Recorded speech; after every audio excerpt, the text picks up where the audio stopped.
بسم اللہ الرحمن الرحیم۔ السلام علیکم ورحمۃ اللہ وبرکاتہ۔ کلاس ششم، آج ہمارا اسلامیات کا لیکچر ہے اور ہم پڑھ رہے ہیں نماز کی اہمیت، فضیلت اور فرائض، یعنی نماز پڑھنا کیوں اہم ہے، اس کے پڑھنے کا کیا فائدہ ہوتا ہے اور اس کے اندر کون کون سی چیزیں ادا کرنا ضروری ہوتی ہیں۔ تو یہ کچھ ہم نے پڑھ لیا تھا، کچھ آج پڑھیں گے۔ تو سب سے پہلے نماز کے بارے میں بتایا گیا کہ نماز وہ عبادت ہے جس کا دن رات میں 5 مرتبہ ادا کرنا ہر مسلمان پر فرض ہے۔ پھر قرآن پاک میں بھی اس کی بہت زیادہ اہمیت بیان کی گئی ہے اور اس کے ادا کرنے کی تاکید کی گئی ہے۔ اللہ تعالیٰ قرآن پاک میں ارشاد فرماتا ہے وَأَقِیمُوا الصَّلَاةَ وَلَا تَکُونُوا مِنَ الْمُشْرِکِینَ، نماز پڑھو اور مشرکوں میں سے نہ بنو۔ اور حدیث کے اندر آتا ہے، آپ صلی اللہ علیہ وسلم فرماتے ہیں کہ نماز جو ہے وہ دین کا ستون ہے، جس نے اسے قائم کیا اس نے دین کو قائم کیا، جس نے اسے چھوڑ دیا اس نے دین کو چھوڑ دیا۔ تو یہ حدیث پاک ہے۔ اب آج ہم پڑھیں گے نماز کے فرائض۔ یہ جیسے آپ دیکھ رہے ہیں فرائض نماز، پیج نمبر 17 کے اوپر اس کی ہیڈنگ بھی دی ہوئی ہے ریڈ رائٹنگ کے اندر۔ تو ذرا توجہ فرمائیے، فرائض نماز کون سے ہیں وضاحت کریں۔ یہ آپ نے سوال یہاں پر لکھنا ہے، فرائض نماز کون سے ہیں وضاحت کریں۔ یہاں سے تفصیلی سوال نمبر 2 شروع ہوگا۔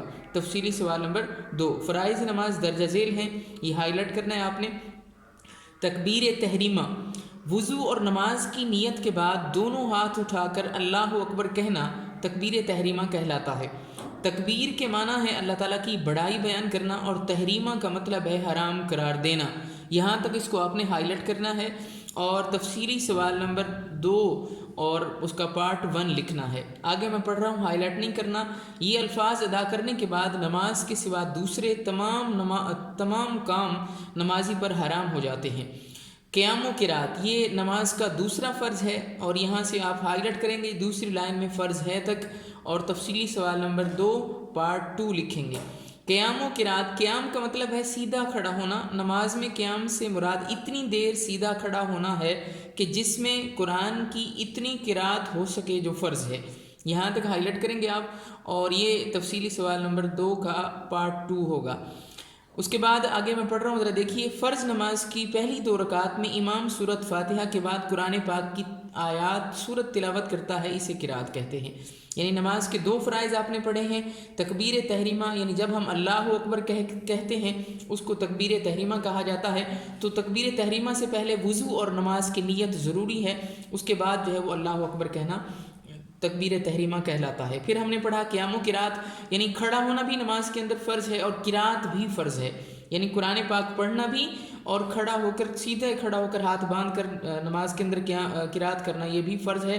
تو دونوں کی تعریف کی گئی کہ قیام کا مطلب ہے سیدھا کھڑا ہونا، نماز میں قیام سے مراد اتنی دیر سیدھا کھڑا ہونا جس میں قرآن پاک کی اتنی قرات ہو سکے جو فرض ہے۔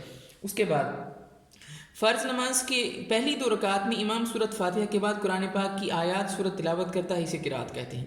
رکوع، اس کی پہلی لائن آپ نے ہائی لائٹ کرنی ہے، دوسری لائن میں کہلاتا ہے تک ہائی لائٹ کرنا ہے، اور یہ تفصیلی سوال نمبر 2 کا پارٹ 3 ہوگا۔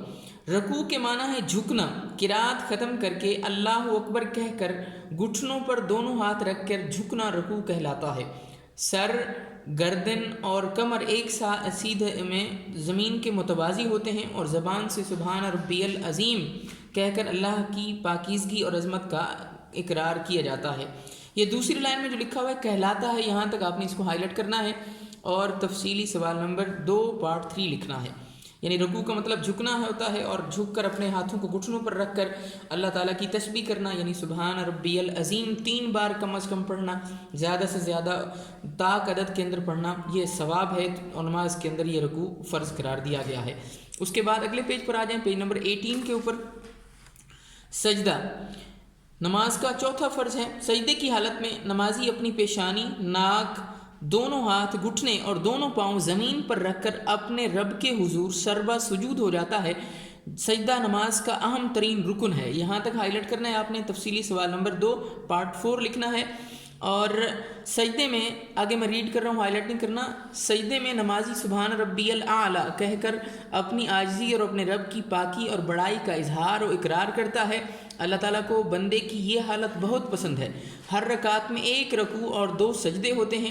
جس طرح نماز مومن کی معراج ہے، اسی طرح سجدہ نماز کی معراج ہے۔ اور اس کے بعد قعدہ و تشہد نماز کا 5واں فرض۔ دوسری اور آخری رکعت میں سجدے کے بعد بیٹھنے کو قعدہ کہتے ہیں۔ قعدے میں بیٹھ کر تشہد پڑھی جاتی ہے۔ تشہد کا مطلب گواہی دینا، یہاں تک ہائی لائٹ کرنا ہے آپ نے، اور تفصیلی سوال نمبر 2 کو ختم کر دینا ہے، یہ پارٹ 5 ہے۔ تشہد میں اس بات کا اقرار کیا جاتا ہے کہ تمام عبادتیں اللہ تعالیٰ کے لیے ہیں اور اس کے سوا کوئی معبود نہیں، یعنی عبادت کے لائق نہیں، نیز نبی کریم صلی اللہ علیہ وآلہ وسلم اللہ تعالیٰ کے بندے اور اس کے رسول صلی اللہ علیہ وسلم ہیں۔ آخری قعدہ میں تشہد کے بعد درود شریف پڑھا جاتا ہے اور درود شریف کے بعد کوئی مسنون دعا پڑھ کر سلام پھیرا جاتا ہے۔ اب یہ جو لکھا ہوا ہے نا، تشہد میں اس بات کا اقرار کیا جاتا ہے، یہاں سے لے کر یہ ہیں تک چوتھی لائن میں اس کو آپ نے بریکٹ لگا کے انڈر لائن کر کے سوال لکھنا ہے کہ تشہد میں کس چیز کی گواہی دی جاتی ہے، تشہد میں کس چیز کی گواہی دی جاتی ہے، یہ آپ نے لکھنا ہے اور یہاں ڈیٹ لگا دینی ہے۔ اگر آپ کو کوئی بات سمجھ نہ آئے تو آپ نے رابطہ رکھنا ہے۔ اللہ تعالی ہم سب کا حامی و ناصر۔ السلام علیکم ورحمۃ اللہ وبرکاتہ۔